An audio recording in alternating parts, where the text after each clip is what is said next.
speech from when he was my best man. And in the Virgins it says about 8 minutes long, and then in the speech it says, please give me 5 minutes. I'm sorry, I didn't time it, but please give me at least 5 minutes. First of all, I'd like to start by celebrating. I'd like to say thank you to the village that was involved in raising Carly Cake. The bustling metropolis required to raise Tyler and corral him through this whole experience. And everyone who helped set up this moment today. It's been a lot of you. All of you should be really proud of what you've done.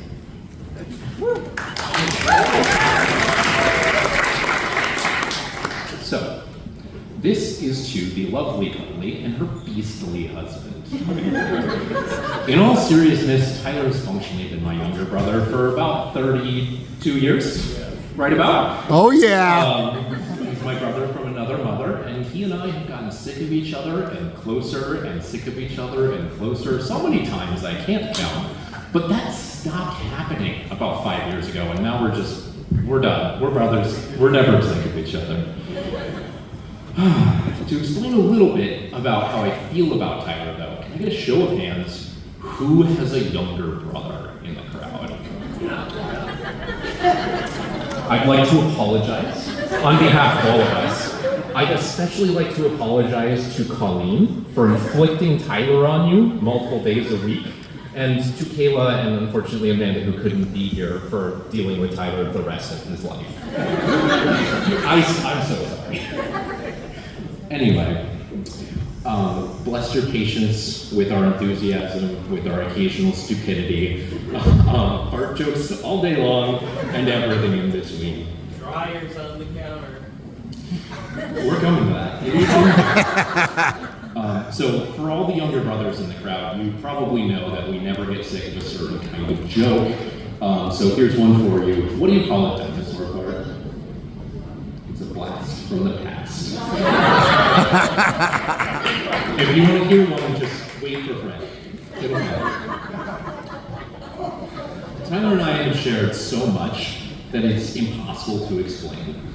He explained at my wedding how we became best friends, which we summarized as forced exposure. The doable legend is that Fred and Dave were college roommates and they never walked away from each other, and they've been best friends longer than I've been alive.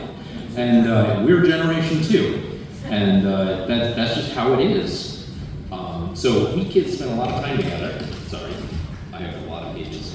But that's not all. We went on trips, we went to concerts, we went skiing in t-shirts. We went to summer camp for over a year of our lives together. We built buildings, we demolished buildings, we fixed buildings, we did all of the chores. We played Legos, even if they smelled like cat piss. Oh, God. We coded a car in Post-it notes once, which almost nobody saw because Nathan Spitz had to drive away that morning. We clandestinely acquired a dryer and put it on our kitchen counter, which shocked my parents. Thank you, Dad. I don't know if I have enough time to tell a lot of stories, but I have 2 stories. One of them I'm telling just because I love this story.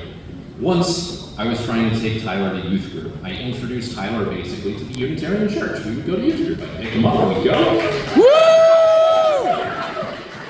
And I was picking him up for youth group, and we were a little bit late, and I go inside because he's not outside waiting for me where he's supposed to be, and he's making a protein shake. Whatever. I'm used to Tyler at this point. I'm like, okay, this is just what's happening. So he finishes the protein shake maybe 5-10 minutes later. It was a mess. I don't know what was involved. And then we get less than 2 miles down the road, and he decides he hates it. And so what does he do? He rolls down the window and he pours it down the side of my car. That stain was there when I sold the car 5 years later. The other story I have is I want to tell you about Tyler's BBW. It's not what you're thinking of. It's the reason I have this shirt. So Tyler decided to move his wedding up by a year, and so that meant moving his bachelor party, which he wasn't planning on having, up by a year. So in the course of about a month and a half, we planned a party, mostly Tyler. We did the logistics for the party, mostly Tyler. We ordered shirts, thank you Tyler and Jason. And we executed the plan, and we had a really, really good time. And I know this story is good because it just shows us the kind of person Tyler is. He's like, there's chaos, there's no time, I'm just gonna make this happen anyway. To heck with it. We're doing it. And then it works, and it's phenomenal.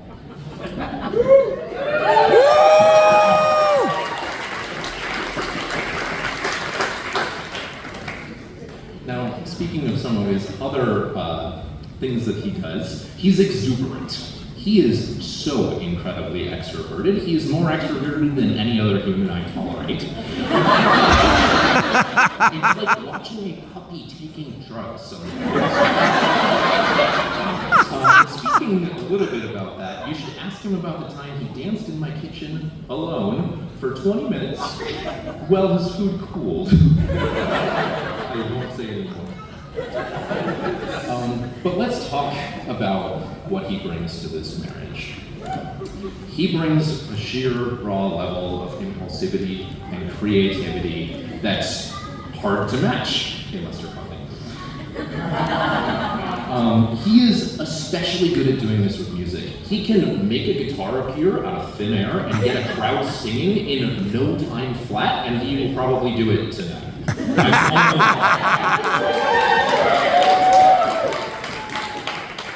He brings a fantastic, extremely large family to the table. The Doables, apparently not as large as hers. We're breaking a big wedding right now. And he brings the ability to mediate at any moment and a shocking level of emotional intelligence, which I experienced once in a way that was really important to me because he and I actually started drifting apart. We went to college 3,000 miles apart. We stopped talking to each other because I got really busy with graduate school and I stopped reaching out to him, and that was on me. But he just said, no, I'm gonna call you, and I'm gonna bully you into a weekly phone call. If you've met me, you know how difficult it is to get me to talk on the phone once, let alone every week for several years. So thank you, Tyler. That was so incredibly important, and I know that's a really important part of the marriage between the two of you, is that you both are incredibly emotionally intelligent and out there and working on things together.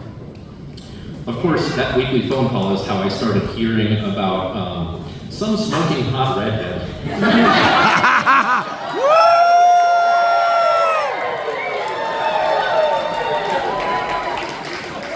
And she was smart and funny, I guess. This happened after we had talked for months about how he was spending time and energy working on himself, figuring out what he wanted in a relationship, who he wanted as a life partner, and the things he needed. And it just kept on coming up that she was checking every box. I am not saying any more about those conversations. I heard how they moved together as friends, how they started to forge a relationship. All of his hopes, some of his fears, not all of them. And I watched him to settle down in a way that everyone who's married in this room knows what that looks like. And so I was sure, I think before he was sure, that they were going to get married. And I was so happy for him, because Carly matches his energy perfectly. So let's go through a little checklist. First of all, I don't know how many of you were at Tyler's 30th birthday party, but when Carly revealed her pun outfit, Tyler almost fell to the floor laughing. No one else got this reaction. No one else even really understood half of what Carly was doing. But Tyler had it perfectly on point. They speak the same language. Second of all, Carly, can you please stick out your tongue for me? Excellent. No hesitation, no shame. There are no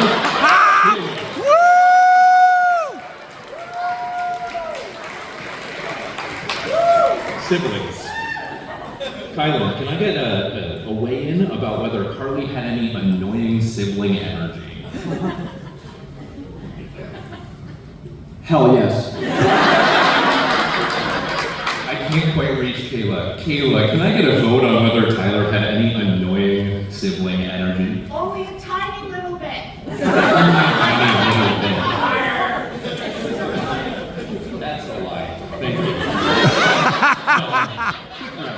They're both extreme social people. They're both rational church people. They are both so pale that the 8 a.m. sun might burn them.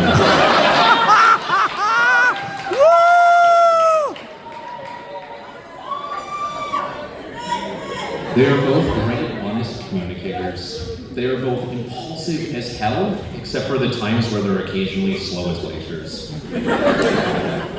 And Carly, I'm sorry for saddling you with him. I could not train him any better. I'm sorry, that's really all I have to say.